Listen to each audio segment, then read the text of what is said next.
everyone, welcome back to Lost Together Forever Motorcycle Diaries. Now, haven't really posted much in the last month or so. Been doing quite a bit of riding, trying to get out and enjoy this beautiful weather. And now that the season's coming to a bit of a close, getting a little chillier and a little colder, I thought I'd do an update about the mods that I've done on the bike, what I think about them, and if I do them again, if they're worthwhile mods, anything else. As well, get your advice maybe on some future mods. So anyways, starting at the front of the bike, one of the first things I did was the fork gators. Removed the reflectors and put these fork gators on. I think it looks great. I'd do it again for sure. Apparently for 2022, Enfield is going to have these fork boots or gators as standard on the bikes as they come from the factory, which they probably should have been anyways. Moving back, these adjustable levers that put on, these are great over the stock levers. Definitely a good mod. I'd honestly do it again anytime. They're fantastic. Staying up at the handlebars, got the bar end mirrors. These as well are great over top of the stock mirrors. Now these aren't Enfield branded ones. They're just an aftermarket branded Chinese bar end mirror, but they're fantastic. No vibration, no issues, no problems at all. I can say when I got these ones, they also came out with these lockout plugs, which are great. Staying at the front end here, the trip machine leather wrap grips. Still like them, I really do. As you can tell, they're starting to show a bit of age. They're getting dirty. I'm not sure how they'll last long term. I hope they last for quite a while. They do make the grip just a bit bigger, but they're quite comfortable. And like I say, I'm not sure. They're a bit of a pain if you're riding in the rain. You've got to be concerned, or if you park your bike in the rain, you'd have to put some bags over top of them to keep the leather from soaking up water. But they look the part, and they're really comfortable. I really enjoy them. As well, now moving down to the engine, the blacked out letters still in the case polishing. I really like it. It's holding up well, as you can see. It makes a big difference. I still see it. It pops. Definitely, I would do that again. It's an easy mod and really sort of makes the bike, or the cases at least, stand out quite a bit. Staying at the engine, the tech bike parts, 2-in-1 Stinger. It sounds better and better all the time. I had the longer baffle into it to start with, and I put down just the I think it's a 3-inch baffle. Put that one in. It's got a bit more noise out of it, and I still really enjoy it. Polish-wise, I still polish it up. Probably every time I wash the bike, I'll give it a coat of metal polish and just shine it up, get rid of some of the brown, and it looks great. Sounds great. Like I say, you'll hear it afterwards. We'll go for a burn afterwards, but yeah, it's definitely a great upgrade on the bike.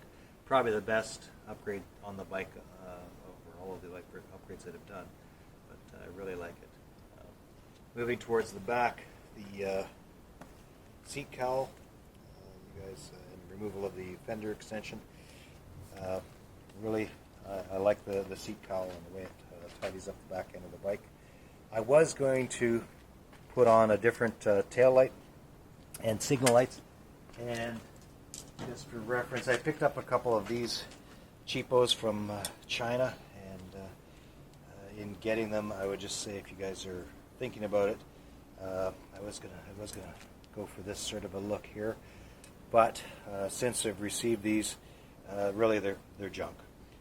There's no reflector inside the housing. It's plastic. The soldering job on the inside is terrible. I don't think it would last more than a week if you did happen to install it. Junk. These signal lights as well, they're a metal. They're not very well finished. They're cast, but they don't. The seal on them is really bad.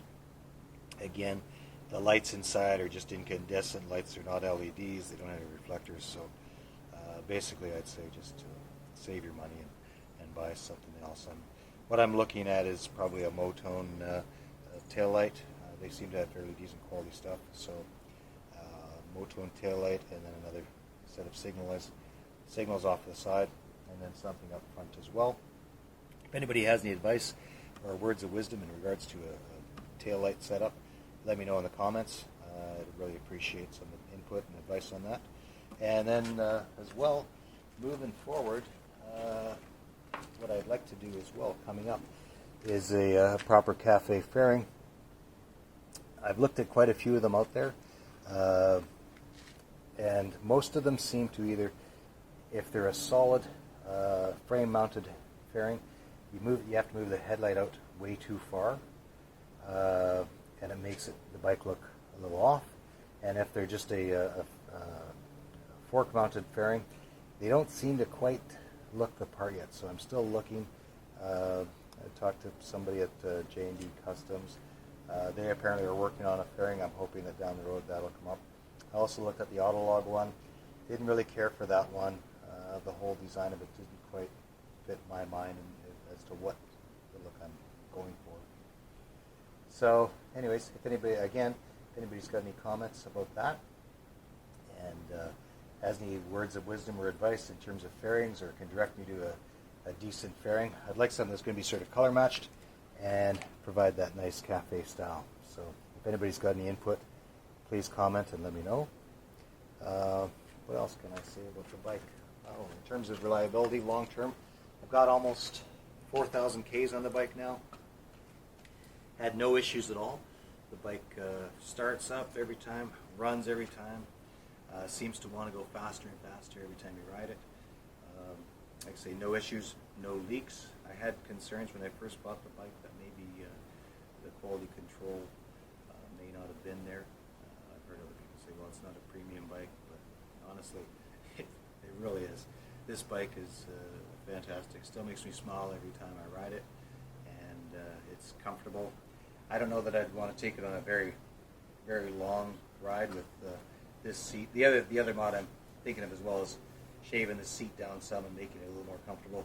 Maybe putting a gel pad in there and a different cover, but we'll get around to that eventually. So yeah, that's the bike. Like I say, long term, no issues at all. Checked the valves, adjusted a couple, did a video on that. Changed the oil, and that's all you need to do. Adjust the chain, keep the tires aired up. The tires are wearing very well. You see, yeah, it's for a bike that is this reasonably priced. It seems to start up and run and makes you smile. So what more can you ask for? Now, the weather's beautiful here. It's a great day for a ride. So that's what we're going to do. We're going to go for a ride. I'll bring you guys along. I'll do a couple minutes of video on some of our twisties and that, and we'll go have a pint out at one of our little watering holes. All right. Thanks again for watching, subscribing. If you like this video, please give it a thumbs up and check out our other videos. And yeah, once again, thanks a lot from Lost Together Forever. See you on the road.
Cheers. Cheers. At the end of the season.